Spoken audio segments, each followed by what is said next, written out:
खुशामदीद। आज हम फाइनेंस के एक बहुत ही बुनियादी लेकिन अहम तरीन उसूल पर बात करने वाले हैं, यानी वक्त के साथ पैसे की कद्र या टाइम वैल्यू ऑफ मनी। ये एक ऐसा तसव्वुर है जो सरमायाकारी से लेकर ज़ाती बचत तक आपके हर माली फैसले की बुनियाद बनता है। तो चलें इसको समझना शुरू करते हैं। चलें एक सादा से सवाल से शुरू करते हैं। फर्ज करें आपको एक चॉइस दी जाए कि आप आज $1000 ले लें या फिर ठीक 1 साल बाद $1100। आप क्या चुनेंगे? ये सवाल ही दरअसल टाइम वैल्यू ऑफ मनी के तसव्वुर का मरकज है। और यहीं से टाइम वैल्यू ऑफ मनी का आइडिया सामने आता है। देखें, आसान लफ्जों में इसका मतलब ये है कि जो पैसा आज आपके हाथ में है वो मुस्तकबिल में मिलने वाली इतनी ही रकम से ज्यादा कीमती है। क्यों? क्योंकि आज मिलने वाले पैसे को फौरन कहीं इन्वेस्ट किया जा सकता है जिससे वो मजीद पैसा कमा सकता है। तो सबसे पहले आइए मुस्तकबिल की तरफ देखते हैं। हम ये समझने की कोशिश करेंगे कि अगर आज हमारे पास कुछ रकम हो और हम उसे बढ़ने का मौका दें तो मुस्तकबिल में इसकी कीमत क्या हो जाएगी। इसे कहते हैं फ्यूचर वैल्यू। हमारी पहली मिसाल बिल्कुल बुनियादी है।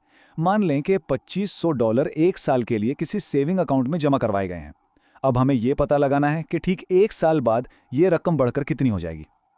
तो इस मसले में हमारे पास क्या मालूमात हैं? हमारी प्रेजेंट वैल्यू या पीवी यानी आज की रकम है $2500। इंटरेस्ट रेट जिसे हम आर कहेंगे वो है 0.7% और वक्त यानी एन है 1 साल। यही मालूमात हमारे हिसाब किताब की बुनियाद बनेंगी।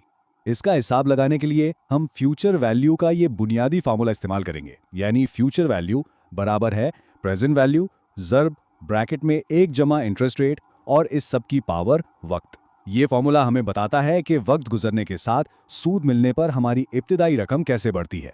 जब हम इन नंबर्स को फॉर्मूले में डालते हैं, यानी 2500 को 1 जमा 0.07 से ज़रब देते हैं, तो जवाब आता है $2517.50। इसका मतलब ये हुआ कि 1 साल के बाद हमारे $2500 ने $17.50 का सूद कमाया है। बहुत आसान है ना? ठीक है, अब चीज़ों को थोड़ा और दिलचस्प बनाते हैं। अब हम इसमें कंपाउंडिंग का अंसर शामिल करेंगे। इस मिसाल में कुल $2235 4 साल के लिए जमा किए गए हैं। लेकिन यहाँ अहम बात यह है कि सूद हर महीने कैलकुलेट हो रहा है, ना कि सिर्फ साल के आखिर में। इस सूरत हाल के लिए हमारा फॉर्मूला थोड़ा सा बदल जाएगा। यहाँ m का मतलब है कि 1 साल में कितनी बार सूद कैलकुलेट हो रहा है। इस केस में 12 बार, क्योंकि सूद माहाना है और t सालों की तादाद है। ये फॉर्मूला सूद पर सूद कमाने के ताकतवर असर को जाहिर करता है। जब इन नंबर्स को फॉर्मूले में डाला जाता है तो 4 साल के आखिर में बैलेंस तकरीबन $2390 हो जाता है। आप देख सकते हैं कि लंबी मुद्दत और माहाना कंपाउंडिंग की वजह से पैसे में इजाफा पिछली मिसाल से कहीं ज्यादा है।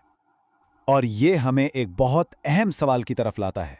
क्या इस बात से वाकई कोई फ़र्क पड़ता है कि सूद सालाना कैलकुलेट हो रहा है, माहाना या हफ्तावार? और इसका जवाब है जी हाँ, बिल्कुल फ़र्क पड़ता है। यह स्लाइड इस फ़र्क को बिल्कुल साफ साफ दिखा रही है। अगर कोई शख्स कर्ज ले रहा है तो वो चाहेगा कि सूद कम से कम बार कैलकुलेट हो, जैसे कि माहाना, क्योंकि इसका मतलब है कि उसे मजमूई तौर पर कम सूद अदा करना पड़ेगा। इसके बरक्स जितनी ज़्यादा बार कंपाउंडिंग होगी, जैसे हफ्तावार, कर्ज लेने वाले के लिए उतना ही महंगा पड़ेगा। ठीक है, अब तक तो हम मुस्तकबिल की तरफ देख रहे थे।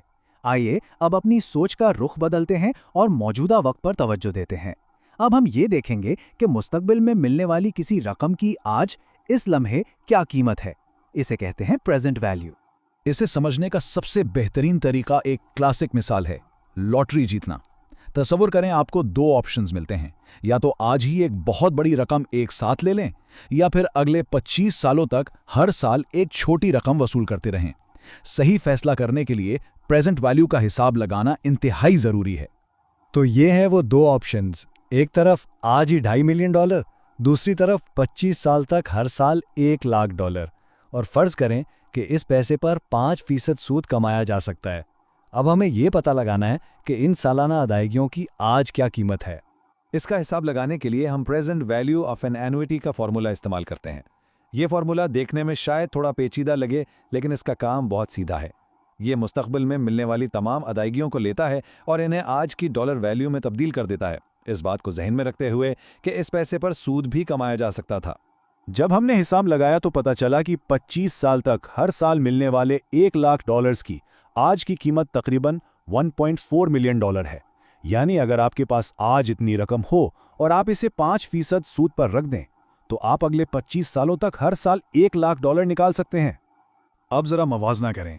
एक तरफ आपको आज $2.5 मिलियन मिल रहे हैं, दूसरी तरफ अदायगियों का एक सिलसिला है जिसकी आज की कुल कीमत सिर्फ $1.4 मिलियन है। फैसला बिल्कुल साफ है, यकमुश्त रकम लेना माली तौर पर कहीं ज्यादा बेहतर इंतखाब है।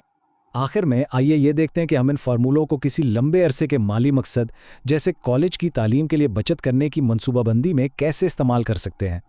इस मिसाल में एक फैमिली को 18 सालों में कॉलेज के लिए $1.5 लाख जमा करने हैं। वो उम्मीद कर रहे हैं कि उनकी इन्वेस्टमेंट पर उन्हें सालाना 6% मुनाफा मिलेगा। सवाल ये है कि उन्हें अपने मकसद तक पहुंचने के लिए हर साल कितनी रकम जमा करनी होगी। इस सवाल का जवाब देने के लिए हम पेमेंट या सिंकिंग फंड फार्मूला इस्तेमाल करते हैं। ये फार्मूला हमें वो बाकायदा अदायगी PMT मालूम करने में मदद करता है जो एक खास मुस्तकबिल की रकम FV तक पहुंचने के लिए ज़रूरी है। हिसाब किताब करने के बाद जवाब आता है तकरीबन $4,850 सालाना। इसका मतलब ये है कि अगर ये फैमिली अगले 18 सालों तक हर साल इतनी रकम जमा करती रहे और 6% मुनाफा कमाती रहे तो वो अपने $1.5 लाख के हदफ तक पहुंच जाएंगे। तो आज हमने 3 बहुत अहम मालियाती हुनर सीखे हैं। पहला, फ्यूचर वैल्यू का हिसाब लगाकर अपने पैसे की ग्रोथ की मंसूबाबंदी करना। दूसरा, प्रेजेंट वैल्यू का इस्तेमाल करते हुए आज बेहतर फैसले करना। और तीसरा, पेमेंट्स का हिसाब लगाकर अपने लंबे अरसे के अहदाफ तक पहुंचना। ये आपके पर्सनल फाइनेंस टूलकिट के बहुत ताकतवर औजार हैं। और ये हमें एक आखिरी सवाल पर छोड़ जाता है। इस नए इल्म के साथ वो कौन सा पहला माली मकसद है जिसका हिसाब आप लगाना चाहेंगे? चाहे वो रिटायरमेंट हो, एक नया घर हो या कोई और ख्वाब, अब आपके पास इसे हकीकत बनाने के लिए रियाजी के औजार मौजूद